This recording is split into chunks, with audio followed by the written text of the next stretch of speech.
أعوذ بالله من الشيطان الرجيم. بسم الله الرحمن الرحيم. يا أيها المزمل قم الليل إلا قليلا نصفه أو انقص منه قليلا أو زد عليه ورتل القرآن ترتيلا إنا سنلقي عليك قولا ثقيلا إن ناشئة الليل هي أشد وطئا وأقوم قيلا إن لك في النهار سبحا طويلا واذكر اسم ربك وتبتل إليه تبتيلا رب المشرق والمغرب لا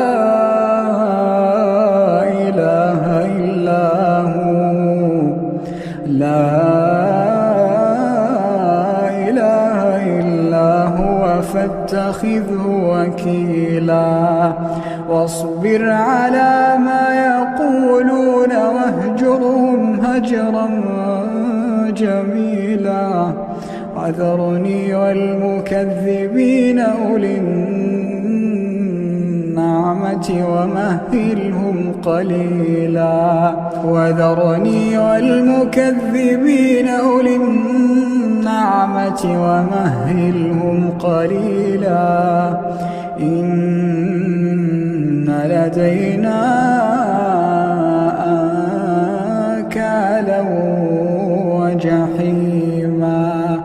وطعاما ذا غصة وعذابا أليما يوم ترجف الأرض والجبال وكانت الجبال كثيبا مهيلا إنا أرسلنا إليكم رسولا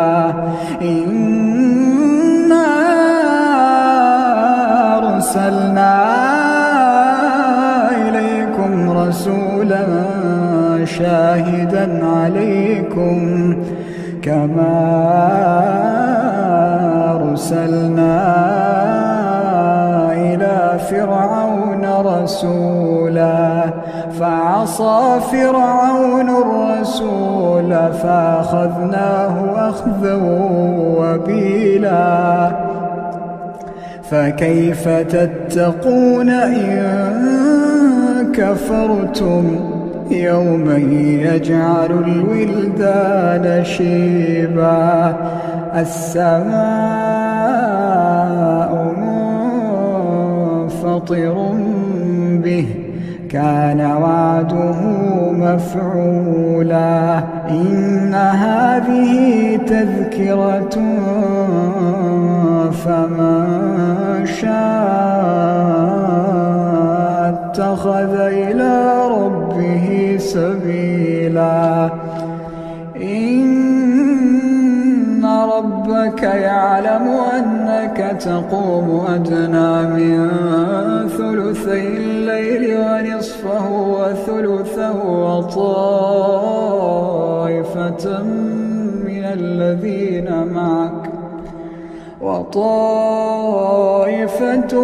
الذين معك الله يقدر الليل والنهار علم أن لا تحصوه فتاب عليكم فاقرؤوا ما تيسر من القرآن علم أن سيكون منكم مرضى وآخرون يضربون في الأرض يبتغون من فضل الله وآخرون يقاتلون في سبيل الله فاقرؤوا ما تيسر منه وأقيموا الصلاة وآتوا الزكاة واقرضوا الله